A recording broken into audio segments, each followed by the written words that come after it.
예, 오늘 말씀의 주제는 사랑이죠. 여러분, 그리스도의 십자가 보혈로 세워진 이 기독교의 특징 또는 행동 강령을 한마디로 요약할 수 있다는 말이 있다면 그것은 바로 사랑이라고 할 수 있습니다. 이 사랑은 성도들의 모든 활동을 지배하는 절대적인 원칙이고 또한 가장 핵심이 되는 성도의 의무입니다. 그러니 기독교의 가장 기본이 되는 의무가 사랑임에도 불구하고 왜 오늘 또 이렇게 사랑에 대한 말씀을 나누어야만 하는 것일까요? 왜냐하면 여전히 우리가 아직도 사랑을 제대로 하고 있지 못하기 때문입니다. 하지만 예수님은 누가 예수님의 제자인지를 분명히 말씀하셨는데요. 그가 누구라고요? 우리 요한복음 13장 35절 말씀 같이 읽겠습니다. 너희가 서로 사랑하면 이로써 모든 사람이 너희가 내 제자인 줄 알리라. 아멘. 예수님의 제자인지 아는 방법이 바로 우리가 서로 사랑하는 것이다라고 예수님께서 분명히 말씀하셨습니다. 사도 바울은 먼저 로마서 1장에서 11장까지 해서 구원의 원리가 무엇인가에 대해서 설명했습니다.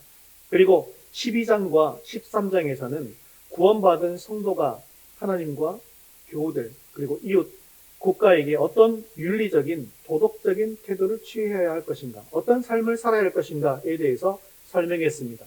그리고 오늘 본문인 13장 8절에서 10절까지의 말씀을 보면 모든 일에 사랑으로 해야 한다라는 것을 강조하고 있는 것이죠.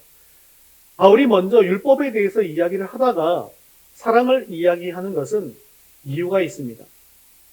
사랑은 모든 선행과 모든 율법을 완성시켜주는 무한한 원동력이 되기 때문이라는 것이죠. 율법은 우리에게 수많은 의무와 수많은 짐을 짊어지게 해 주었습니다.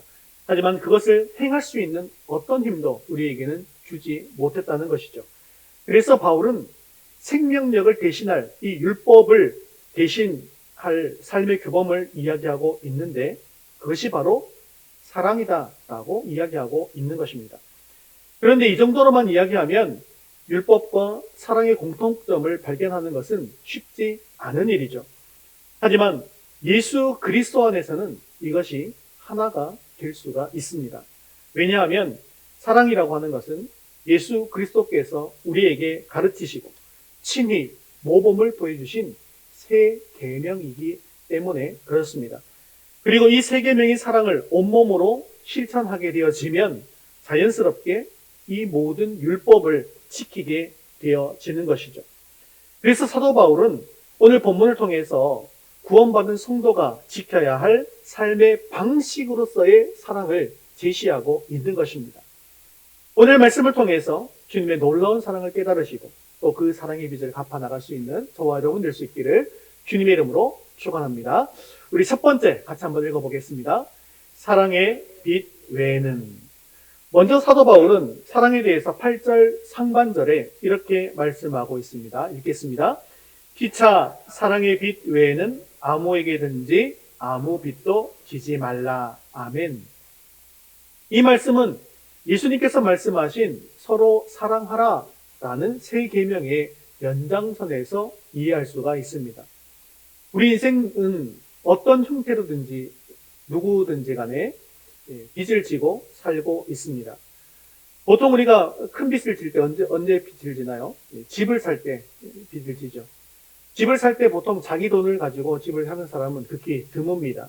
대부분은 은행에 빚을 지고 삽니다. 그래서 이 집은 내 집이 아니라 은행의 집이야 라고 말하시는 분들이 많이 있죠. 그리고 10년이고 20년이고 매달 그 빚을 갚아나갑니다. 그런데요, 이 빚은요, 10년이 걸렸던 20년이 걸렸던 다 갚고 나면 더 이상 갚지 않아도 되는 빚입니다. 하지만 사랑의 빚은 갚아도 끝이 없는 빚입니다. 사실 우리가 세상을 살면서 갚을 수 없는 빚이 있지 않습니까? 예를 들어서 어머니께서 베풀어 주신 사랑의 빚은 우리가 갚아도 갚을 수 없는 그런 빚입니다.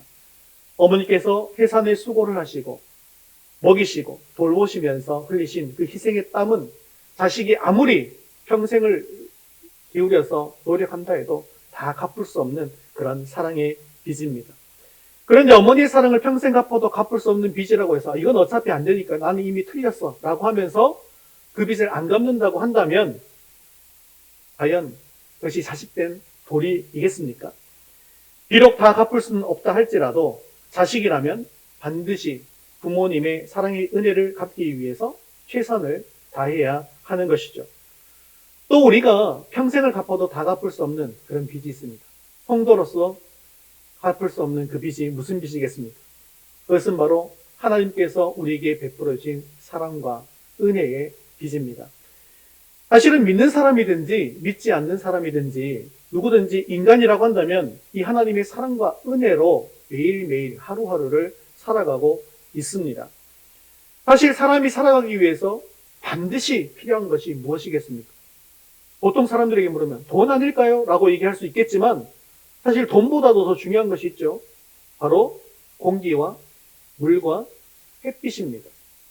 돈이 아무리 많아도 이것이 없으면 결코 사람은 살아갈 수가 없는 것이죠. 그런데 물과 공기와 햇빛은 과학자들의 주장처럼 오랜 시간에 걸쳐서 우연히 생긴 우연의 산물인가요? 결코 그렇지 않습니다.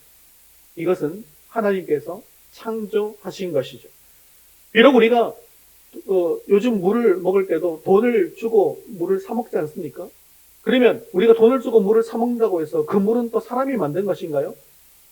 공장에서 물을 담아오긴 했지만 그 물을 공장에서 만든 것은 아니지 않습니까? 물은 하나님께서 만들어 주신 거라는 거예요. 만약에 우리가 물과 공기와 햇빛을 돈으로 환산한다면 도대체 그것이 돈으로 하면 얼마가 되겠습니까? 그런데 하나님께서는 이 물과 공기와 햇빛을 누구에게나 아무 조건 없이 공급해 주십니다. 그래서 이것은 일반 모든 사람들에게 베풀어 주신 은총이다라고 해서 일반 은총이라고 하죠. 그런데 우리 그리스도인들은 이 일반 은총뿐만 아니라 특별한 하나님의 은총을 더 받았습니다. 그것은 바로 구원이라고 하는 은혜이죠. 바울이 기록한 로마서는 16장으로 이루어져 있습니다. 그런데 16장 중에서 3분의 2가 넘는 11장이 바로 구원에 관한 내용입니다. 우리들이 받은 구원의 은혜를 설명하기 위해서 바울이 그렇게 많은 분량을 사용한 것이죠. 구원이 왜 은혜가 되는 것일까요? 그것은 물과 공기와 햇빛과 마찬가지로 구원 역시 우리의 노력으로는 받을 수 없는 것이기 때문에 그것을 은총, 은혜라고 이야기하는 것입니다. 우리가 받은 구원의 특징을 바울은 에베소서 2장 8절에서 다음과 같이 설명하고 있습니다. 읽겠습니다. 너희는 그 은혜에 의하여 믿음으로 말미암아 구원을 받았으니 이것은 너희에게서 난 것이 아니요 하나님의 선물이라. 아멘. 우리가 받은 구원은 우리의 노력의 대가가 아니라 하나님의 은혜로 공짜로 받은 선물이라는 것입니다. 그래서 구원은 오직 믿음을 통해서만 받게 됩니다. 이는 전적으로 하나님께서 우리를 너무나 사랑해 주셔서 자기 아들 독생자 예수 그리스도를 이 땅에 보내셔서 십자가에 죽게 하셨기 때문에 우리가 구원을 받게 된 것입니다. 우리가 한 것은 오로지 믿고 받은 것밖에는 없다는 것이죠. 그래서 오늘 말씀은 하나님의 그 사랑을 받은 사람, 구원받은 사람인 우리에게 주시는 말씀입니다. 사실 사랑받을 일이 없는 사람은 사랑할 일조차도 없는 것입니다. 자기가 사랑을 받지 못했기 때문에 사랑할 줄도 모르는 것이죠. 하지만 우리가 정말 예수 그리스도로 말미암아 감당할 수 없는 큰 구원을 받았고 그 구원이 진짜라고 한다면 우리는 다른 사람을 용서하고 사랑할 수밖에는 없다는 것이죠. 마태복음 18장 23절에서 예수님은 이런 비유를 들었습니다. 어떤 주인이 있는데 그에게 1만 달란트 빚진 종이 있었습니다. 그 종을 불러서 빚을 갚으라고 했죠. 그런데 이 종은 이 빚을 갚을 능력이 전혀 없었습니다. 그래서 참아주세요. 제가 꼭 갚긴 하겠지만 지금은 어떻게 할 방법이 없습니다. 라고 하면서 울며 불며 매달렸습니다. 주인은 그 종을 불쌍히 여기는 마음이 생겨서 결국 1만 달란트의 빚을 탕감해 주었습니다. 이 빚을 탕감받은 종은 너무나 기쁘고 즐거웠습니다. 사실 그 종이 그 빚을 탕감받긴 했지만 사실 그 빚이라고 하는 금액은요, 이 종이 갚을 수 있는 그런 수준의 빚이 결코 아니었습니다. 왜냐하면 그 당시 하루의 품삯은 한 데나리온이었는데요. 한 달란트는 6천 데나리온이에요. 그래서 이것을 품삯으로 환산하면 한 달란트만 하더라도 16년에 해당하는 품삯이라는 거죠. 그런데 지금 이 종이 빚진 돈이 얼마입니까? 1만 달란트라는 거죠. 6천만 데나리온입니다. 그러면 몇 년의 품삯입니까? 1달란트가 16년이니까요. 만 배면 16만 년에 해당하는 품삯입니다. 어마어마한 액수죠. 사실 이 빚을 갚기 위해서 종이 할 수 있는 일은 아무것도 없습니다. 그저 바랄 수 있는 것은 주인이 그 빚을 탕감해 주는 것밖에는 없다는 것이죠. 그런데 그 종이 주인의 집에서 나오다가 자기의 동료를 만났습니다. 이 동료는 그에게 100데나리온의 빚을 진 사람이었습니다. 100데나리온은 100일의 품삯에 해당하는 것이죠. 자신이 절대로 갚을 수 없었던 16만 년의 품삯을 탕감받은 은혜에 입었던 종이지만 동료를 만나자마자 당장 빚을 갚으라고 큰 소리를 질렀습니다. 이 동료는 손이 발이도록 빌었지만 그 빚을 탕감받지 못하고 결국 고발을 당해서 감옥에 갇히게 되었습니다. 옆에서 이것을 모두 본 다른 동료가 그 주인을 찾아가서 이 사실을 모두 고했습니다. 이때 그 주인이 듣고 화가 나서 다시 그 종을 불렀습니다. 악한 종아, 내가 너에게 이 빚을 탕감해 주었거늘 내가 너를 불쌍히 여긴 같이 너도 내 동료를 불쌍히 여기는 것이 당연하지 않느냐? 라고 하면서 그 종을 다시 감옥에 넣었다라는 것입니다. 사랑하는 성도 여러분, 예수님께서 하신 이 비유를 우리는 잘 들으셔야 합니다. 내가 사랑을 받았다고 한다면 남에게 사랑을 베풀 줄 알아야 한다는 것이죠. 하나님께서 우리에게 해주신 사랑의 빚은 1만 달란트 탕감받은 것처럼 갚아도 다 갚을 수 없는 그런 빚이라는 사실을 우리는 늘 기억해야만 합니다. 그렇다면 하나님은 우리가 어떻게 하나님께 진 빚 갚는 것을 원하시겠습니까? 하나님이 무엇을 요구하시는지 마태복음 22장 37절 38절 말씀 같이 읽겠습니다. 예수께서 이르시되 내 마음을 다하고 목숨을 다하고 뜻을 다하여 주 너의 하나님을 사랑하라 하셨으니 이것이 크고 첫째 되는 계명이요. 아멘. 하나님께서 요구하시는 것은 우리가 계속해서 살피는 것처럼 무엇입니까? 마음을 다하고 목숨을 다하고 뜻을 다해서 내 전심을 다해서 하나님을 사랑하는 것입니다. 그런데 눈에 보이지도 않고 만질 수도 없는 하나님을 우리가 어떻게 사랑할 수 있겠습니까? 다음 구절인 마태복음 22장 39절 40절 말씀을 같이 보겠습니다. 둘째도 그와 같으니 내 이웃을 내 자신같이 사랑하라 하셨으니 이 두 계명이 온 율법과 선지자의 강령이니라. 아멘. 여기서 예수님께서 두 개의 계명으로 말씀하셨지만 결국 이 두 계명은 하나로 연결되어져 있습니다. 하나님은 우리가 눈에 보이는 이웃을 사랑함으로 말미암아 눈에 보이지 않는 하나님을 사랑한다는 것을 증명해 보이라고 말씀하신 것입니다. 그래서 비록 하나님으로부터 받은 사랑과 은혜를 우리가 평생 갚을 수는 없지만 눈에 보이는 형제 자매를 사랑하면서 살라고 말씀하시는 것입니다.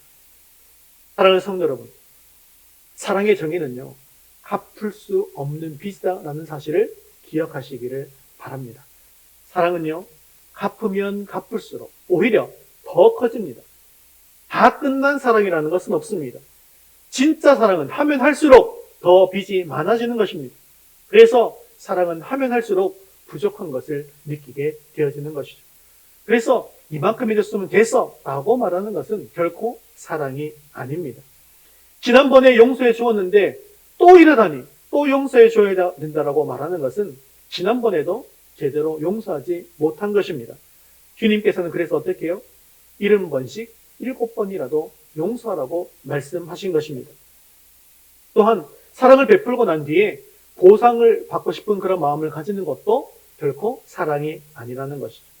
주어도 부족하게 느껴지는 것이 사랑이라는 것입니다. 사랑하고 난 뒤에 잊어버리는 것이 사랑이라는 것이죠. 우리는 하나님의 사랑 때문에 감격하고 그 사랑을 표현하지 않으면 견딜 수 없어서 눈물로 기도하는 사람이 되어야 합니다. 예수님은 내가 사랑할 수 있는 사람만 사랑하면 그것이 무슨 사랑이냐고 우리에게 물으십니다. 사랑할 수 없는 사람까지도 사랑하는 것이 사랑이라고 말씀하십니다. 우리 주님은 사랑받을 수 없는 사람, 받을 자격이 없는 사람, 원수까지도 사랑하라고 우리에게 말씀하십니다. 사도 바울의 말씀처럼 피차 사랑의 빚을 많이 지고 사랑의 빚을 많이 갚는 저와 여러분 될 수 있기를 주님의 이름으로 축원합니다. 두 번째 같이 읽겠습니다. 사랑과 율법과의 관계. 여러분, 우리가 율법과 계명을 너무나 잘 알고 있지 않습니까? 그런데 이 율법과 계명을 다 지키는 것은 쉬운 일인가요? 어려운 일인가요? 굉장히 어려운 일입니다. 그렇기 때문에 우리가 율법을 다 지키는 방법으로 구원을 얻는다라고 하는 것은 참으로 어려운 일입니다. 아니요, 불가능한 일입니다. 하지만 우리는 8절 하반절에 놀라운 말씀을 듣게 됩니다. 우리 같이 읽겠습니다. 남을 사랑하는 자는 율법을 다 이루었느니라. 아멘. 율법을 문자 그대로 다 지키는 것은 불가능하지만 남을 사랑하는 자는 율법을 다 이루었다고 선포해 주신 것입니다.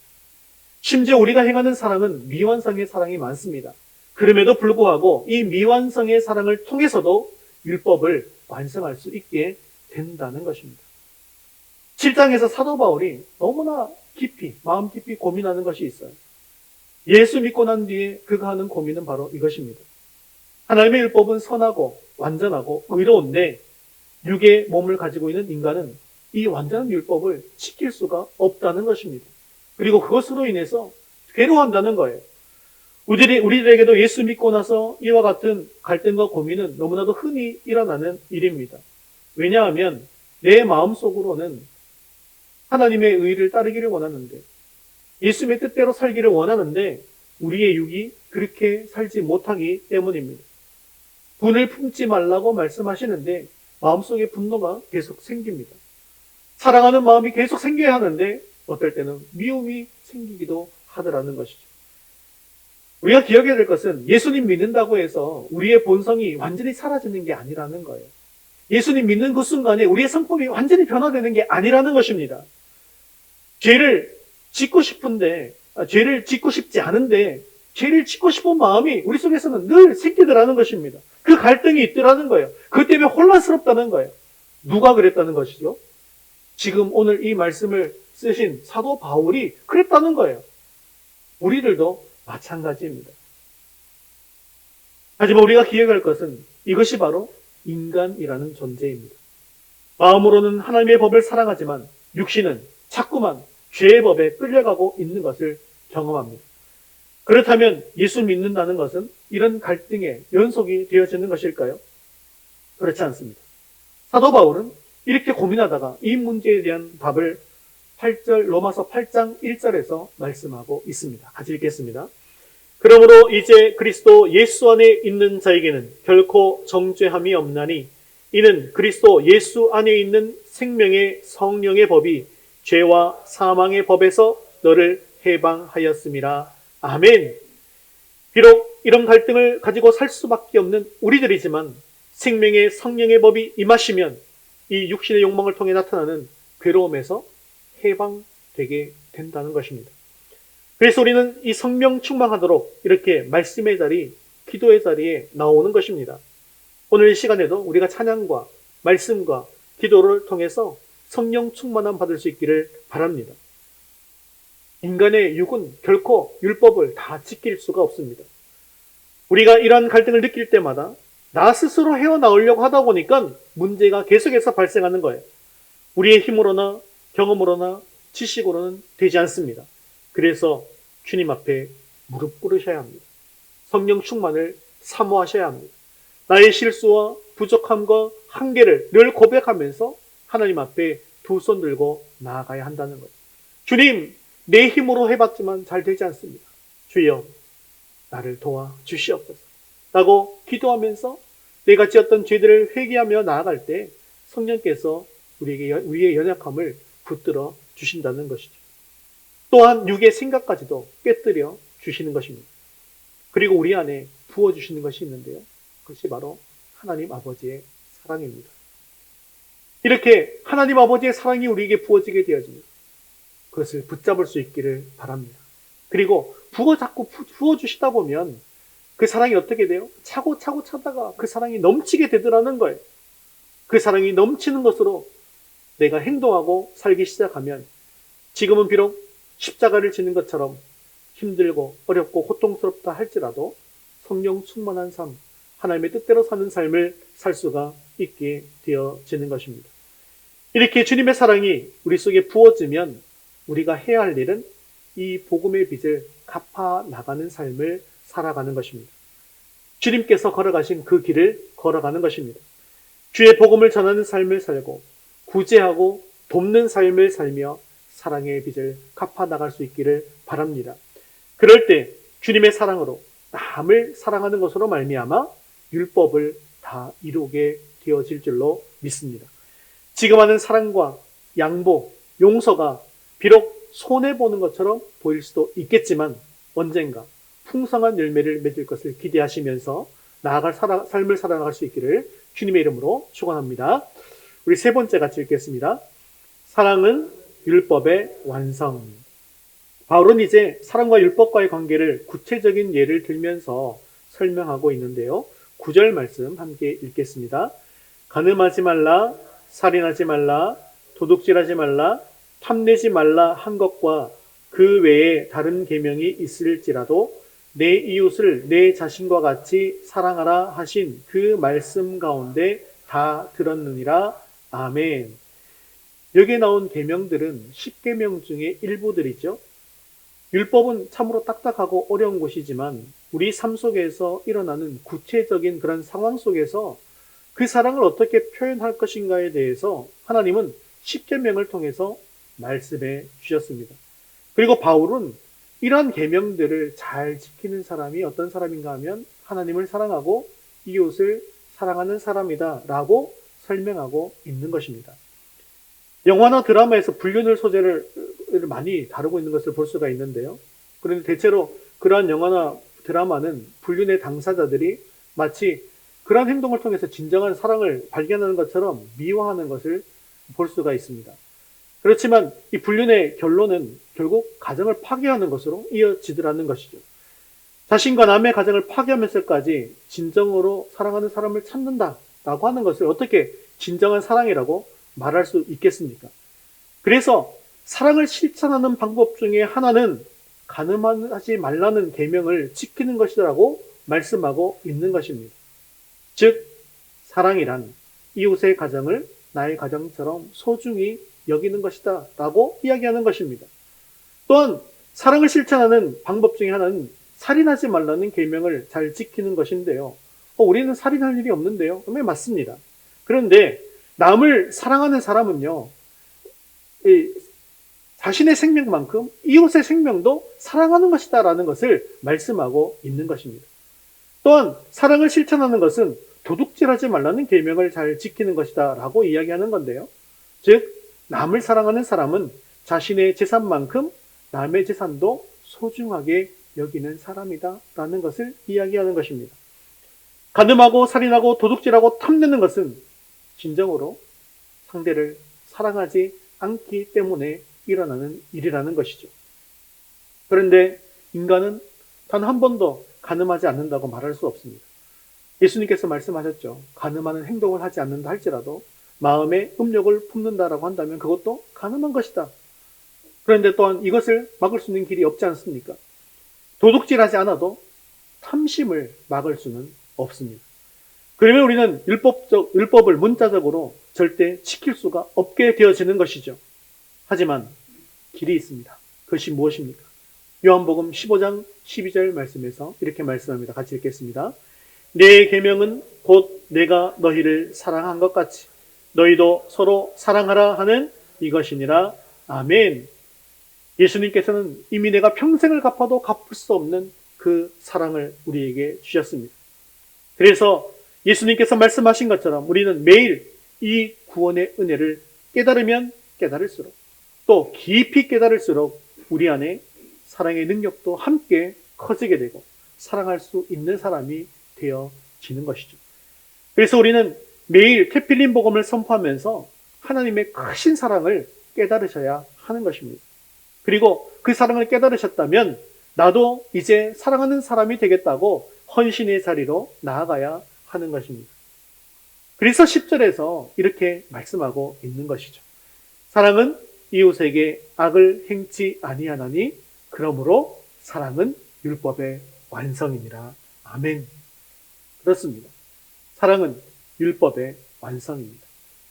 그런데 문제는 우리가 어떻게 이런 사랑을 할 수 있는지 반문하실 수 있습니다.